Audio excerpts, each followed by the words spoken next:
ایک بہن نے کویسچن کیا تھا کہ کیا دودھ یا جو کولڈ ڈرنکس وغیرہ ہوتی ہیں بوتلیں یہ کھڑے ہو کر پی سکتے ہیں یا نہیں۔ دیکھیں پانی کے سلسلے میں تو نبی کریم صلی اللہ علیہ وسلم کا یہ فرمان ذیشان موجود ہے کہ جس نے کھڑے ہو کر پانی پیا اسے چاہیے کہ وہ قے کر دے، یعنی یہ ناپسندیدگی کا اظہار ہے۔ علماء نے فرمایا گویا کہ کھڑے ہو کر پانی پینا، یہ بیٹھ کے پانی پینا واجب نہیں ہے، لیکن بہرحال اس میں تھوڑی سختی نظر آتی ہے، تو زیادہ زیادہ ہم یہ کہیں گے کہ سنت مؤکدہ ہے، اور سنت مؤکدہ کا حکم یہ ہوتا ہے کہ اس کا ایک دو بار ترک کرنا برا ضرور ہوتا ہے لیکن انسان گناہگار نہیں ہوتا۔ ہاں اس کی عادت بنا لیں تو پھر گناہگار ہوں گے۔ اس کا مطلب ہے کوئی کھڑے ہو کر پانی پینے کا عادی بن جاتا ہے تو اس میں گناہ کا پہلو نکل سکتا ہے، باقی کبھی کبھار کھڑے ہو کر پی لیں تو اس میں کوئی حرج نہیں ہے۔ تو چونکہ سرکار نے پانی کے ساتھ اس کو مقید کیا، دیگر مشروبات کو آپ اسی پر قیاس کر کے اگر چاہیں تو بیٹھ کے پڑھ لیں پی لیں، ورنہ کھڑے ہو کر بھی انہیں پیا جا سکتا ہے۔ صحابہ کرام علیہم الرضوان کے بارے میں منقول ہے، وہ خود فرماتے ہیں کہ نحن ناکل و نمشی، اور ایک روایت میں فرماتے ہیں کہ نحن نشرب و نمشی، ہم کھا رہے ہوتے تھے اس حال میں کہ ہم چل رہے ہوتے تھے، ہم پی رہے ہوتے تھے اس حال میں کہ ہم چل رہے ہوتے تھے۔ یعنی جیسے جہاد پر جا رہے ہیں، اب رستے میں چلتے چلتے تھوڑی بہت کوئی چیز کھا لی، چلتے چلتے پانی پی لیا، یہ ان سے ثابت ہے۔ تو خلاصہ کلام یہ ہے کہ یہ میں نے ایک حکم شرعی آپ کو بتایا، لیکن جو معذب دینی ہوتے ہیں،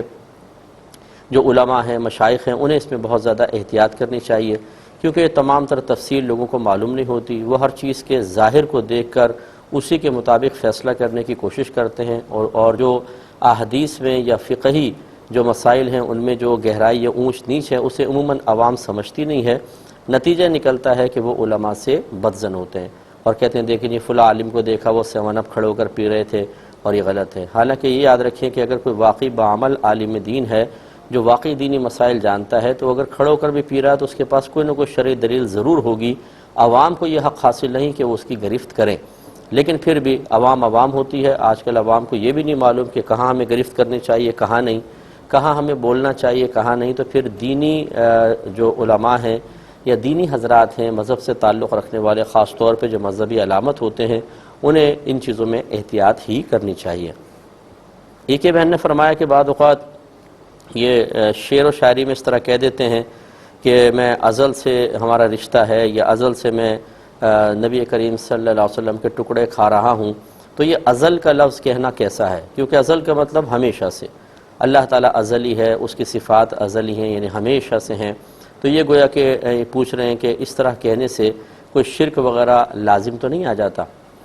دیکھیں ازل کا ایک تو حقیقی مفہوم ہے کہ کسی چیز کا ہمیشہ ہونا، ہمیشہ سے ہونا، تو ہم کہتے ہیں اس کو ازلی، یہ ازلی ہے، جیسے اللہ تعالیٰ کی ذات ازلی ہے، اس کی صفات ازلی ہیں۔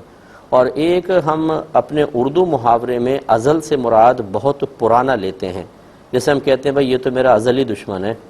تو اس کا مطلب بہت پرانا دشمن ہے، بہت عرصے سے یہ دشمن ہے، وہاں پہ کبھی کوئی وہی اصطلاحی یا شرعی معنی لینا مقصود نہیں ہوتا۔ تو اس قسم کے بھی یہ جو اشعار ہوتے ہیں ان میں ہم حسن ظن قائم کریں گے کہ یہی مفہوم ہوگا کہ جی میں ازل سے آپ کے ٹکڑے کھا رہا ہوں، یعنی ہم بہت عرصے سے آپ کے ٹکڑے کھا رہا ہوں، نہ یہ کہ ہمیشہ سے، کیونکہ ہمیشہ کا مفہوم اس شخص کے لیے خود ثابت نہیں ہو سکتا، نہ یہ ہمیشہ سے ہے تو ہمیشہ سے ٹکڑے کیسے کھا رہا ہے۔ تو اس کو پھر صحیح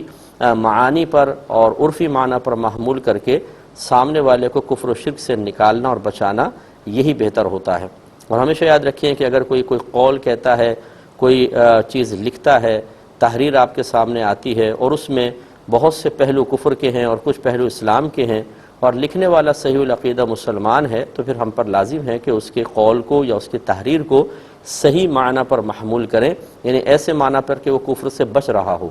کمال حکم کفر جاری کرنے میں نہیں ہے، بلکہ کمال اس میں ہے کہ اس کو مسلمان تسلیم کیا جائے۔ امید ہے کہ آپ بات سمجھ گئے ہوں گی۔